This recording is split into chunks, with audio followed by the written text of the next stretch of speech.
So let's get started. Welcome everyone. Hello, I am Sofie Verhoeven. I work for the city of Ghent in the Department of Service of Climate and Nature.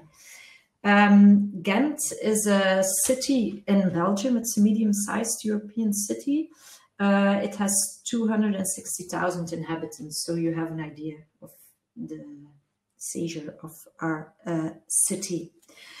Today I'm going to talk to you about our food policy. In Ghent we have our own food policy, and there are two topics I want to talk to you about. The first thing is we have what is our food policy, which goals are set up in our food policy. And the second thing is the way we put our execute our food policy. We have a food council, and the food council is it's like a board that is responsible for the thinking about the food policy and also the execution. I hope everyone can understand me. If not, just say it in the chat. First, I'm going to give a 10 minutes talk about what we are doing. And then afterwards, you can join here in the room and then we can have a discussion. I see someone is already... I wanted to join, but I just wait a little bit. The organization told me just give your talk first and then you can let everyone join in the screen. So, yes. So I told you that we have a food council. The members in this council, they represent the different parts of the food chain. There in that food council, there are small-scale farmers as well as large agricultural groups. We have retailers, traders, chefs, social organizations, researchers, and so on. And here you see a picture of the group last year. There are I think 30 people in total. It's not that it's an open group, everyone can join. The group was funded 7 or 8 years ago. And it's a group that grows.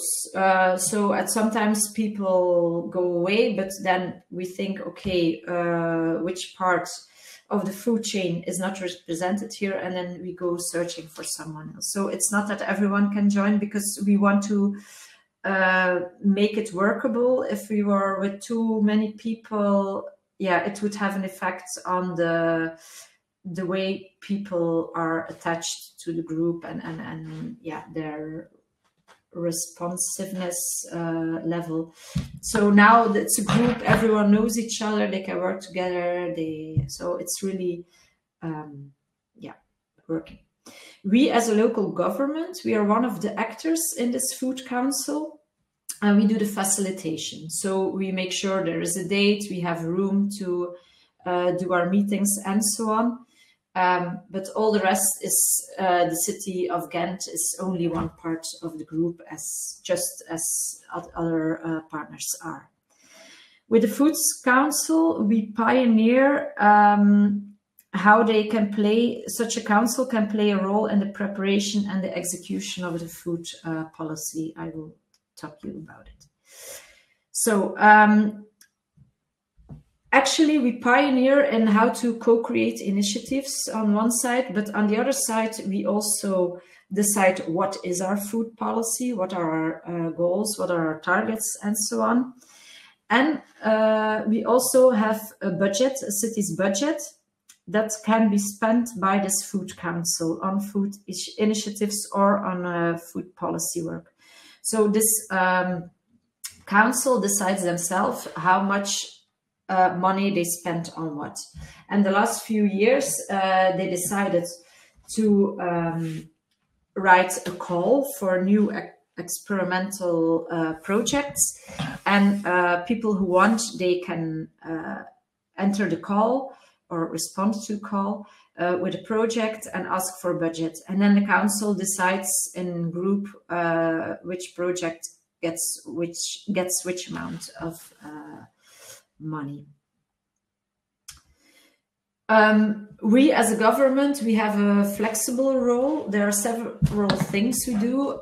We provide on and offline hubs. That means we connect people to each other, we bring them together, we make sure we have important discussions with the group and so on. So we bring people and we connect them to each other. We also strengthen dynamics.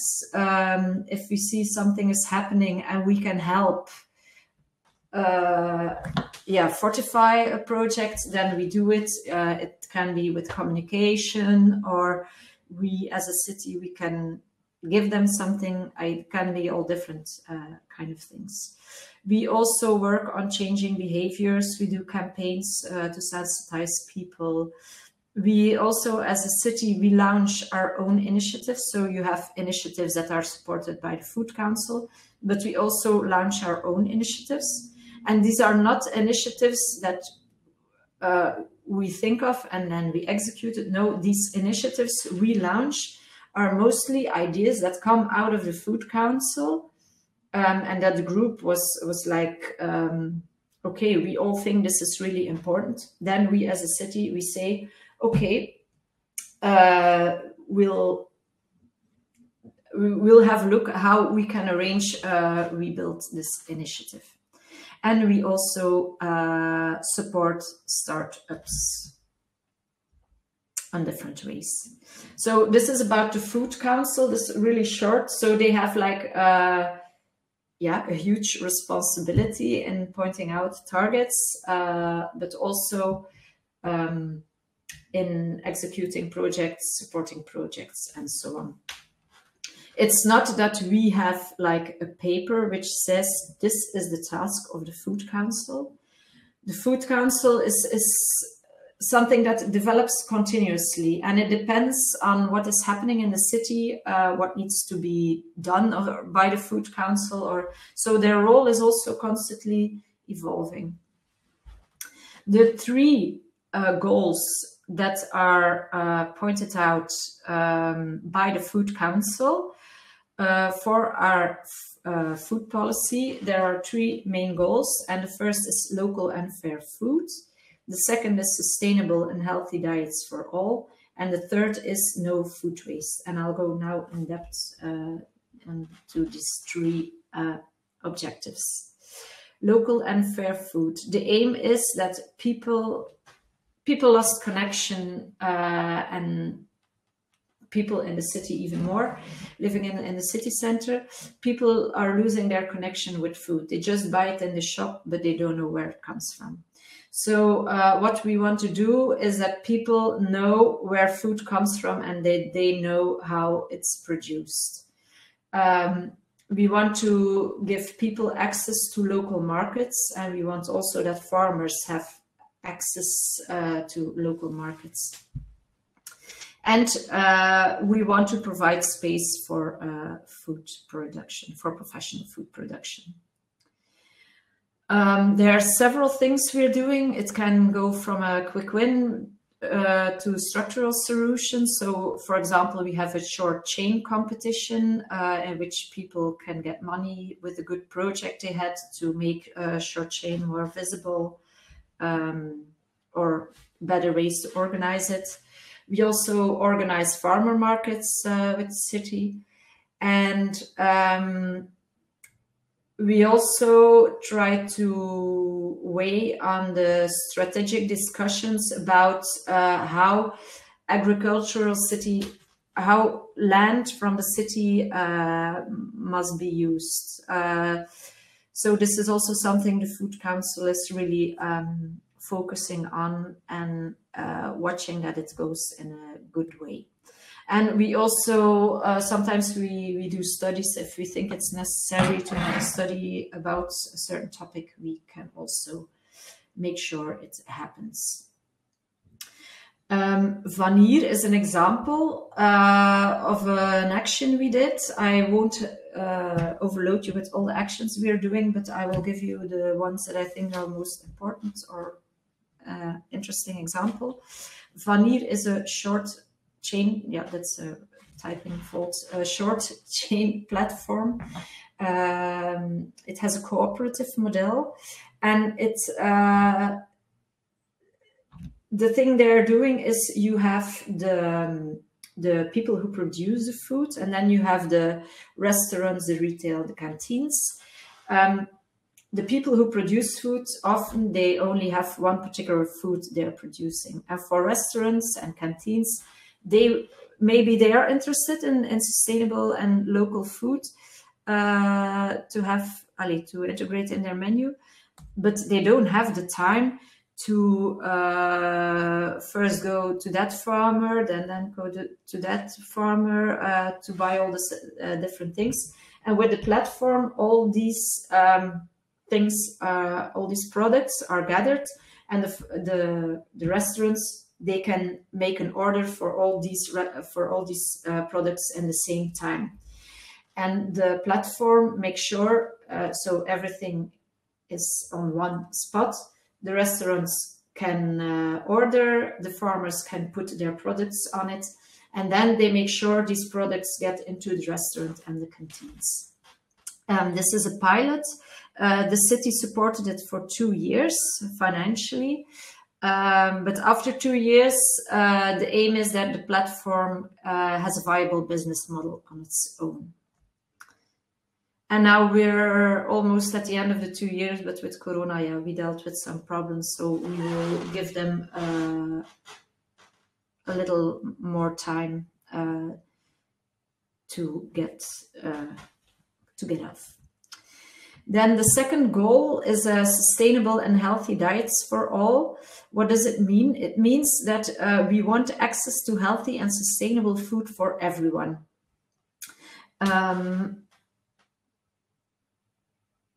Yeah, that's the first thing. And also we want a more sustainable eating behavior. I will give you some examples. Thursday Veggie Day, we started this in 2009. It's not 2019, it's 2009.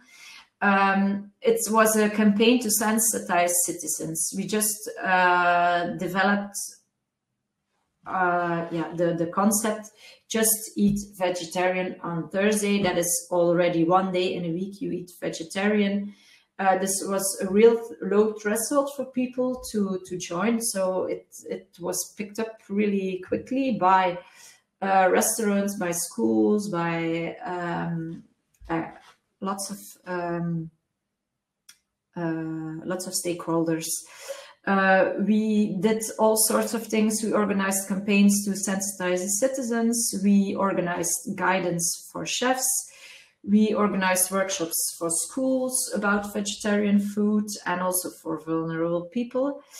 We applied this Thursday Veggie Day consequently in all our catering organized by the city. So the school meals, as well as the if people want to order lunches and so on, our own restaurants. So everywhere in the city, that was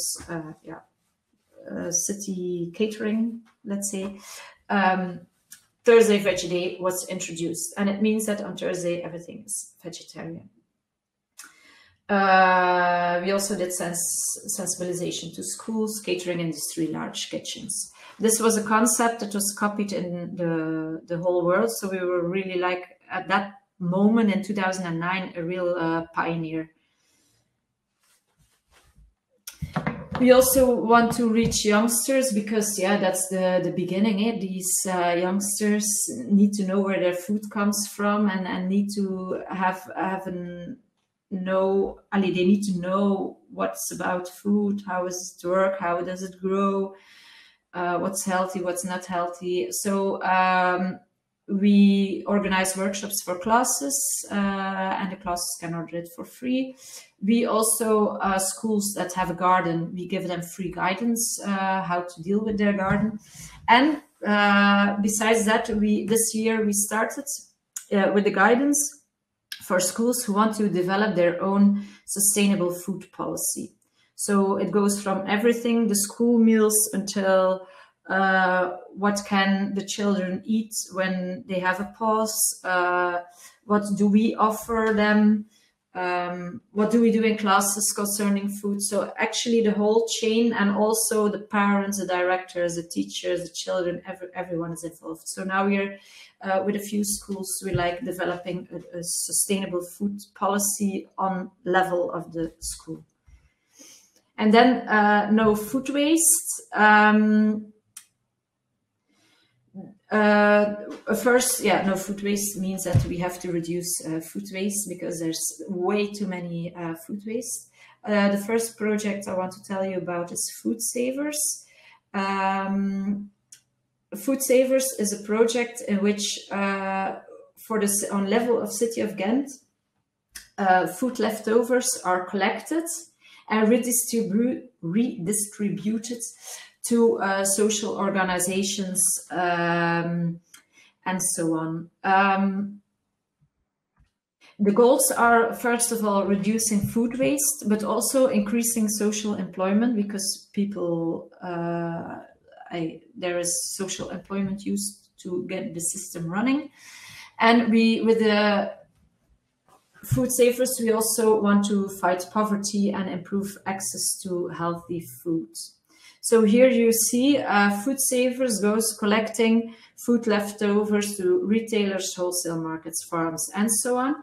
Then it's all being collected in one spot in the city of Ghent. And then it's redistributed to food banks, to social restaurants, to social supermarkets, to community centers, and so on. There are like 9 places where food is collected, and there are like 110 places where the food is redistributed to. And after 2 years, we were able to redistribute 1 million kilo of food leftovers, and we were able to feed 40,000 citizens in poverty. And 25 people got employed by this project. So that's really a lot. Then we have another thing we, as a city, we implemented. That was restaurantje. You have like the doggy bag, but the doggy bag was not used here in Belgium. It's because also the doggy bag really sounds negative. It's for your dog. So people were really embarrassed to ask food leftovers from restaurants. So we searched for a new name together with a consummation, how do you say it, bond? Consument group. It's a big organization in Belgium that fights for the rights of the consumers. So with them, we searched for a name, and it was restaurantje. It means restje is left over. And a restaurant, so left over from the restaurant is actually the name. And it's a compostable tray. That was also important, that the production and the what's happening afterwards, that we don't get more garbage because of saving food leftovers. So it's a compostable tray. It's free for restaurants. They can use it if they want.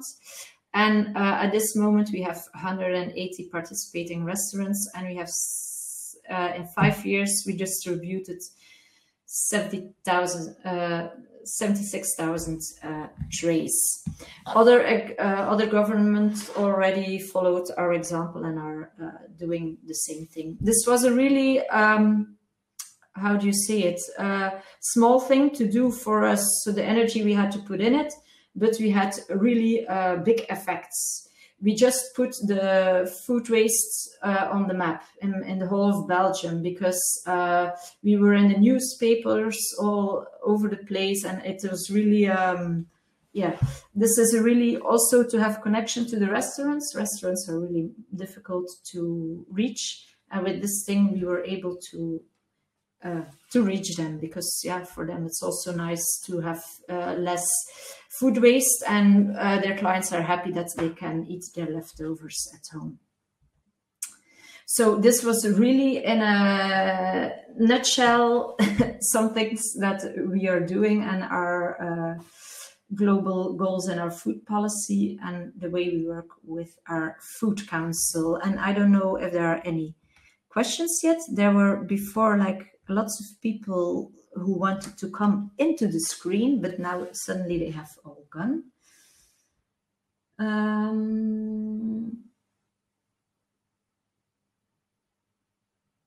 Yeah, local farmers are there.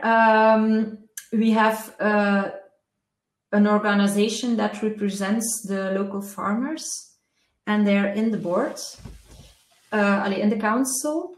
But it's a difficulty. It's always a difficult balance in finding between the traditional farmers and the people who are really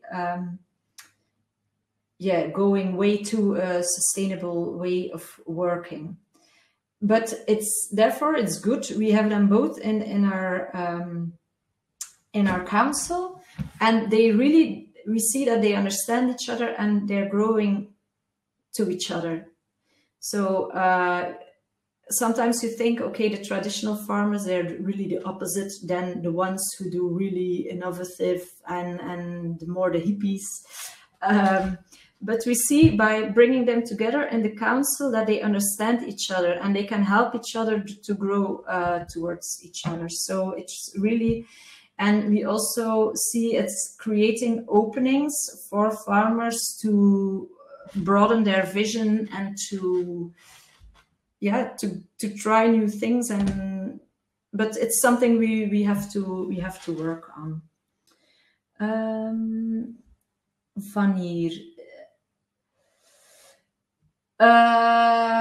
Wanneer this is not, for example, food savers, like I told, this is something organized by the city and the YMCA. But Wanneer is a cooperative. We finance them and they organize it all by themselves. So they make sure the transport is happening. So they have their own vehicles. But they have to make sure the system works. So the difference between Wanneer is that it's something external. We just make sure they could start up.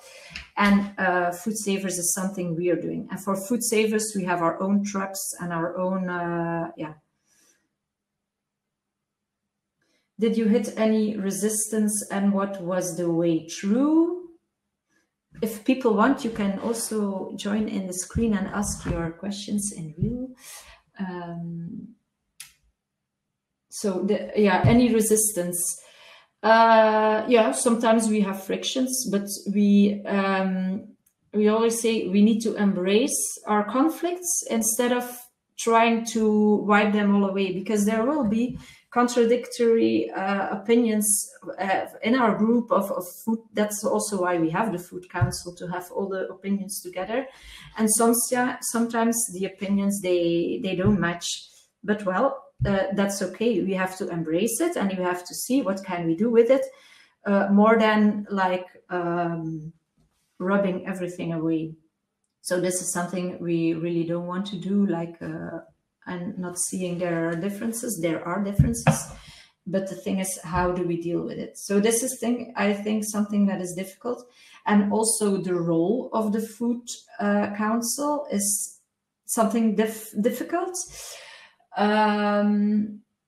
because it changes constantly, and it also depends on which topic they're working on. The role differs. For example, now we have a very big, difficult question about land of the city that is going to be sold.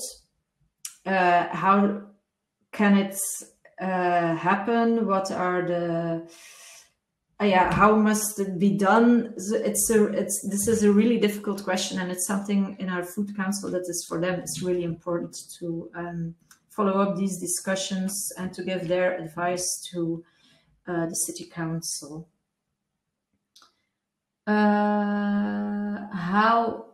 Wait, I see lots of questions. Are supermarkets involved, or is it smaller specialist retail? Yeah, we try to involve supermarkets, but it's difficult to get them there. It's more the smaller retailers, but we would like to have bigger ones too. But we have, for some projects, we have contacts with bigger supermarkets. So yeah, but they're not yet in the council. But we notice that supermarkets are also, for example, for food savers, we go to supermarkets to collect all the leftovers and so on. Then the question, how enthusiastic were businesses about the leftover takeaway box initially? Very, because we gave it for free also, and we didn't know it would go so well. We noticed that every time the leftover box comes into the newspapers, and now and then that happens, after it was in the newspaper, we have new restaurants that want to join the project, and they say, yeah, we want to use it too. So it's really, that's why I say normally restaurants and so on, they're really hard to reach. You can reach them with nothing, and with this we have like a little foot in between the door. I don't know if that's an expression we use, but I don't know if you do it. But we have like a little entrance part with the restaurants by these boxes.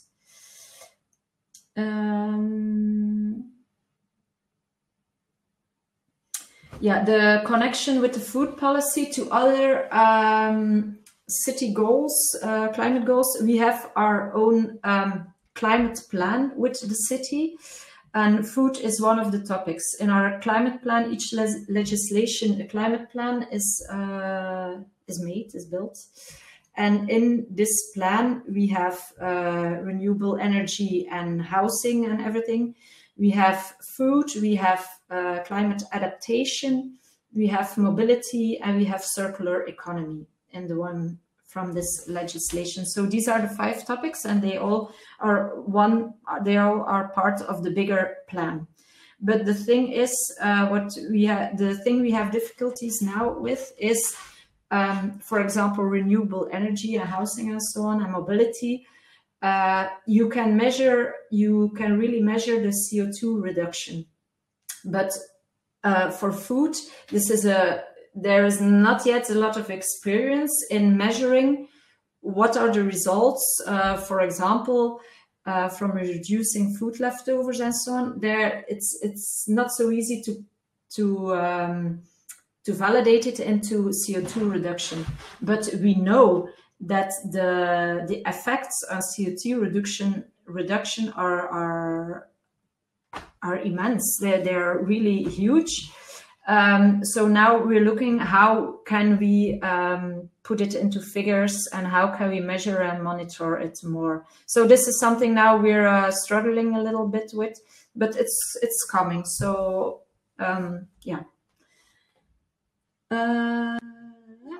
where does food saving? It's surplus products. Is it only? It's locally, but it's also, I don't know the name, where fruit and vegetables are sold on a big level. I don't know how you call it in English, but that's a little bit further away, but it's like 50 kilometers. But all the rest is in the city, from our leftovers from the city. The Perth is more small local specialty food producers with very few sellers of fresh food. Yeah.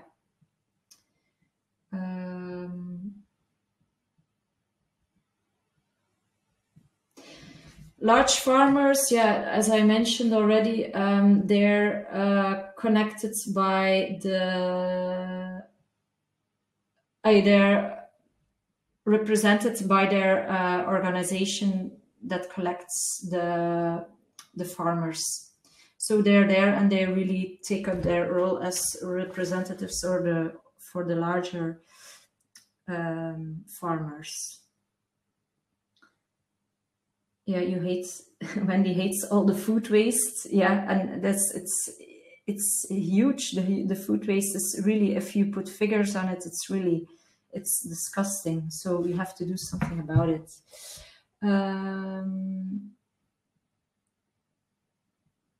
Okay, I have Pete who wants to say something or has a question. So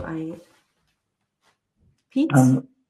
Yes. No, it wasn't exactly asking a question, Sofie. I'm just getting used to the technology, that's all. But okay, I didn't know. I don't know what you can see, whether you can see everybody, but we can't see anybody else. Yeah. I know. So, yeah, but now everyone can see you. Everyone can see me, but I can't see them. So I don't know. Oh, yeah, but they have to join. They have to join. Okay. Right, Sheila is also up. No, it sounds great, and it's brilliant that you've been doing it for a number of years now, and obviously there's lots of parallels with some of the food policy groups here, but we do struggle with this thing of mainstreaming food policy into city policies, and I think you've made more progress with your climate plans at city level than we have. I think food still seems to be seen put to one side of the climate plan. But it needed to be taken step by step. Now it looks like, oh yeah, that's normal, that's part of the plan and so on. But it's something there must be fight. We had to fight for it to get it into the plan. It's also because it's not that visible. What is the impact of what food is doing to you, to CO2, and so on. So that is something that now we have the thing we have to measure, we have to monitor more, and then it will become more and more clear that it definitely needs to be part of all our plans. Yeah. And there's other questions. So are the farmers markets daily? I see here. Yes, no, I mean, yes and no. On one spot, a market is mostly once a week, but on several days, they are at several locations. So almost every day you can find a market. Once it's there, another day it's over there. So yeah, ooh, there's a cat. Hello, it was you who asked the question, Clive. So people can really integrate it into their shopping system to go weekly to a farmer's market. Yeah, that's what I was thinking. I was wondering just if you have any sense of cumulatively how much, whether you're seeing a change in behaviors in people's relationship with food, what they buy, what they consume as a result of the work that you're doing. Yes, and but the thing is that it's not yet. It needs to be measured more. But we see a growing the initiatives of selling local products, buying local products. All these initiatives are really there more and more and more and more, and it's growing and growing. And it can be growing because more people make use of it. But also, for example, now with Corona, with COVID, we really can see that people have time to buy more local, and they do it. They stay close to their houses and they really buy more local food. So we can really see it's giving a change. How much emphasis do you place on organic growing as a contribution to climate change? Organic growing is definitely important, but we don't put too much, how do you say it, something we do as a city, then default is organic growing. For example, if we give gardening workshops and so on and guidances, then it's always organic growing we're promoting. But for example, in our food council, there are farmers that are not all the way organic. Maybe they do something, but that's also okay for us. The fact that they're there is the fact that they're willing to think about it, and they're not always in the ability to change their whole working from one side to the opposite. So it's a process, and now we see with the farmers that it's coming, that they're willing to think about it. But if they did, sometimes they did really big investments and they have their way of working, they won't stop their way of working and say, okay, now we do it totally different. No, they won't do that. But we see that they're heading to a new style. So that's why we really want to keep them on board in the Food Council. Hello? Yes. That was my question about organic. Yeah. It's really it's encouraging that you have farmers at the table.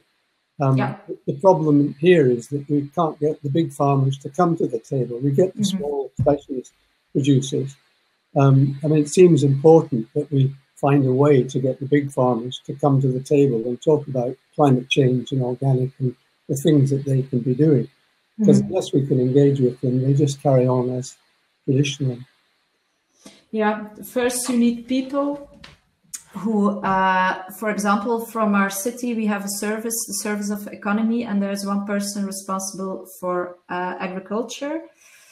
And she goes talking to farmers a lot. For example, when there's something changing in the environmental plans and it has an impact on the farmers, she has to do the discussions. And she tells us that, she really listens to the stories of the farmers. And for them, that's important that they know, okay, the city knows what we're dealing with and what are our struggles and so on. And that's the basis to be able to do something. That first you understand what is going on there, but that takes time, and you really need to go to conversate with them and to listen what they are saying. Well, thank you. 40% of food produced in the world is waste. Yeah, that's a lot. That's why we definitely have to do something about it. Sofie, I was just wondering, as well as local food from farmers, I was wondering how you're dealing with local food from allotments and gardens, and whether you're able to kind of make use of the surplus that people grow and all that sort of stuff. Yeah, there are lots of initiatives. For example, we have lots of citizens initiatives here in Ghent. For example, we have pluck, and it means when you get the fruit off, I don't know how it's called in English, or like you have an apple and you do this, pluck, it's called. And these people, they're volunteers, and they gather all the spots in Ghent where people say, I have a tree, I have apples, but I'm not going to take them off. If anyone wants, you can use them. So they build a map, and everyone that has leftovers and says, okay, you can come and get it. And also the city also have lots of trees and berries and everything. These are all on the map, and people who want something, they just go and take it. So these are initiatives that are going on. And also with the city, we provide guidance for groups who want to learn more about how to maintain fruit trees and so on. And also we give guidance for collective gardens. They can get free guidance from us to make their garden. That sounds brilliant. I mean, that's a way of, we could have more kind of fruit trees and nuts and berries and things in our green spaces, if we had a kind of a movement like that was able to actually make use of the food as well. That's fantastic. Yeah. And it's like they came to us with the idea, But of course, it's important that as a city you support them, but they can't do it alone, because, for example, mapping all the trees that are in the city available and that are in ownership of the city, yeah, you need someone who is in between this group and then the other service who is responsible for the trees. And we helped them also with communication and so on. But it was an initiative from people, and we helped them so they could really enroll the project in a good way. Great. And now it's set off. Now they can do it like every year, and because then because dealing with this map and so on, we noticed, sometimes people don't have ideas how to maintain their trees, how to grow fruit trees or smaller things with fruit. And that's why then we said, okay, but we will, if people want, they can get guidance about all these questions too. So we really try to see what the needs are and then develop an offer to help them. Yeah, it's a pity that fruit drops and rots because so many people can use it. Yeah. So I don't know if there are any other questions. I don't know how much time is left. I think we almost have to...